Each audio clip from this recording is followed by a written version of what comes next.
held a Marvel Rivals tournament, and there are some things I would do differently next time. I don't really regret a thing about this, and I'm so happy with how it turned out and with everyone who joined. But I do want to do this again, and I do want to do it better next time. The first thing everyone should know about Marvel Rivals tournaments is NetEase has official guidelines for them. I have them linked down below, but I'm so glad I happened upon these. These lay out things I wouldn't have known, like you can't use any Marvel or Disney IP. You have to say every time you're advertising it, like, it's not sponsored by NetEase. This isn't official. You can't use words like cup or clash in the title. If you want to join a tournament or be in the tournament scene, give these a good read, even if you aren't hosting the tournament. The next thing I learned, though I really should know it by now, is folks do not know how to follow directions. I made a Google form for people to sign up, and I asked them to agree to rules I set out for their career page and for their Discord and Rivals names. And for the content creators, I asked them to give their socials. Because it was a tournament where I had content creators fight viewers for the name of, like, making a better and stronger community and, like, strengthening those links between creator and viewer. And you definitely want to set out a rules page so you have people agree to them, but give them a no option. I'm kind of showing my hand here, but it's easy to get rid of applications you don't want. Simply just toss anyone who says no. I had so many people that made it really easy to just weed through, like, definite no's. Every person who said no, I looked through their application and they didn't follow the directions or were viable anyway. Now, people who agreed still gave me issues. Several applicants didn't meet the requirements I set, especially for the announcer role. I asked for, like, a link to show off that they could do it. Only one person gave me the link, and he's the one who ended up in the tournament. Luckily, I'm a professional actress, so I just had, like, actor friends I could reach out to, but, like, does anyone want to do this? Also, instead of screenshots of career pages, I got the most random images. Like, one was, like, a photo of someone's Google settings. A lot were, like, random stat pages, or, like, someone, like, generated something, and it was so low res, I couldn't read it. Though with the stat page, I understand how they got there, so you gotta be hyper specific. You can't expect people to read your minds. If you want a photo of all seasons and, like, their rank and stuff, you gotta ask for that, because a lot of people gave me screenshots of, like, season 8.5 with 0 minutes on any hero, and I'm like, I can't do anything with that. So what you ask for there is kind of up to you, because going off of peak ranks also got me in trouble later. So maybe if you're later in the season, you can ask for just the current season. Now, picking people is an interesting task. If you don't get a lot of applicants, it's much easier. You just sort who you have into teams. But for me, I got, like, almost 100 applicants, so I got to be pretty picky. Content creators were what I had the least of. I had to use almost all of them. I had, like, 20 content creator applicants. So I sorted them out first to see how ranks would shake out. I didn't put a minimum on rank because I didn't think I'd get a lot of people, for one, and some of the folks I was hoping would apply don't play comp, but they're still good at the game, and I also wanted to participate, and I'm currently silver. I am peak gold 3. Some people were like, you should have put a diamond minimum, and I'm like, I wanted to play.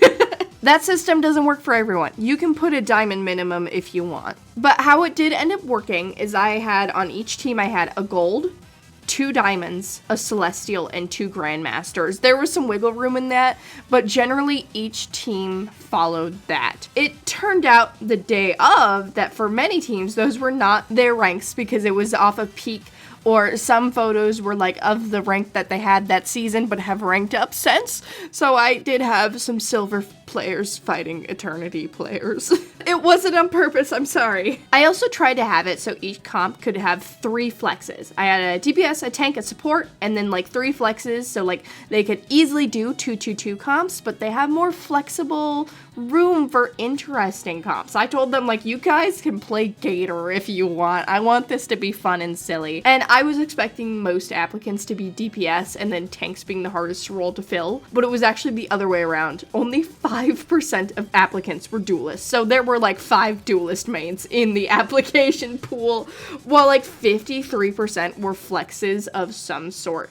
Tanks were filled on every team first because a lot of flexes, it's like they play tank. There were a lot of Thor mains. The next thing I learned is that contacting people is very difficult. Several people didn't answer their DMs at all. One guy blocked me when I told him that he got in.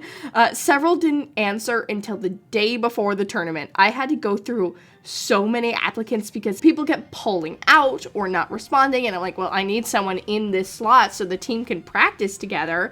I was desperately trying to make sure everyone had people who could play the right role and were still the right rank. I'm fairly sure I went through every single DPS applicant, and at one point Discord blocked me from sending friend requests, so that slowed everything down. So I guess the primary thing I learned is maybe don't put together a tournament in a week so that you have more time. If people pull out, you have time to figure it out. And ask for people's best contact method and tell them to keep an eye on that method. So, like, you know, a lot of people just, I guess, don't use Discord a lot. So they weren't keeping an eye on their Discord. Now, the reason I threw this tournament together was because it was supposed to coincide with the Cyclops event. And we didn't even use it. I didn't. I got hit one time and then never used it again. I also tend to have a problem with a lack of structure. I didn't know how many people would apply and how big this would get. Would it be a teeny roster completed in like 30 minutes? Would it be so big it would take several days? I didn't know. So I didn't put a set time and day until after applications were put out, and this caused a lot of frustration with applicants. I wanted to be able to tweak the day so my friends could join too, but they couldn't anyway. So honestly, I do that a lot. I reach out for a collab, but I don't have a specific date or idea in mind. And I want to work with the other person to figure it out, because like a good leader is a good consensus getter, right? And then it never gets done. I have people that accepted a collab from me over a year ago, and we haven't done anything because I struggle with specifics. So yeah, set a date and time immediately. If I did it again, I would make a clear deadline for applications as well as a deadline for accepting your invitations so that I can go through and find replacements for those people that didn't accept. I would also make the tournament like a month out. I rushed this so bad. Make it clear from the start when the tournament is happening and how it happens. Now, if you, the organizer, play in the tournament, that is up to you. I managed to get 2 other casters with me, so I was able to jump in as a player myself, and I loved every second of it, and I didn't see any issues with it. I'm kind of lucky I didn't win, though, because I feel like I would have been heavily accused of tipping the scales. So do think about that if you do decide to play. You also want to actually watch other Marvel Rivals tournaments and learn how they do things. I thought I knew, and then I went in, and then people were confused because I was not doing it how most tournaments do it. First, you need to work out your brackets. I wanted to do single elimination one at a time, and I only had 6 teams, and that didn't work out fairly, so I ended up needing to scramble to get a 7th and 8th team to make that structure work fairly. But luckily, I managed to contact more content creators to get on board, and lovely people. I'm just so happy with them. And then I filled out the 4th viewer team by just picking out more people from the application pool. Eventually, Team Royal Pain was a revolving door for a bit there. Then you want to work out how the games will actually work.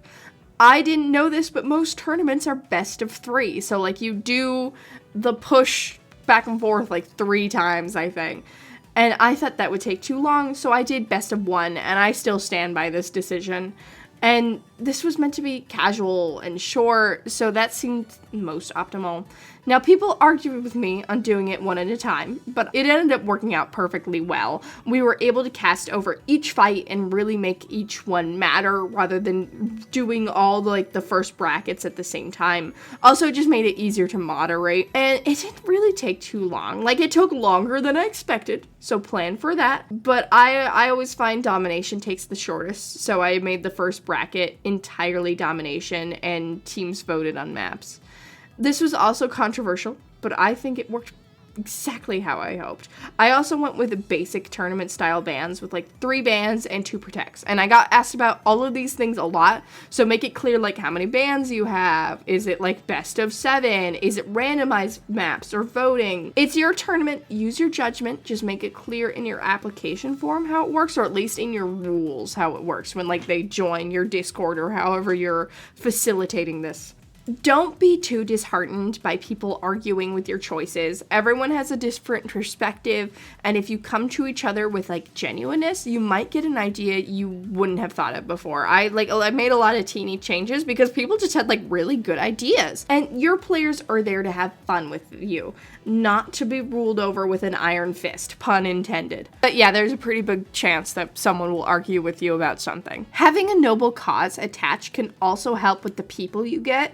I held this tournament with hope of showing a stronger, kinder community, and I think I succeeded in that. And I made it very clear in all my advertisements and in my rules. I was like, don't apply if you think you're gonna be a dickhead. So I had very few issues with people, and everyone was generally quiet, kind, and enthusiastic.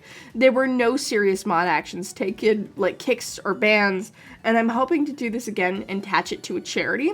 Now, one thing I would do differently in applications is add like a fun fact about you section, because it was hard to gauge the personalities of the players and make sure I was picking like nice people. So it's like a little like a short little tell me about yourself section to pick cool people. You also have to consider if there will be a prize. I went for a free skin of each winner's choice, and the price added up a little bit, but hey, I think it's a tax write-off now. I don't know how that stuff works. And my biggest piece of advice is to be clear about what's happening. Frustration can happen because of under-communication. Like, every Rivals tournament controversy stems from not communicating well.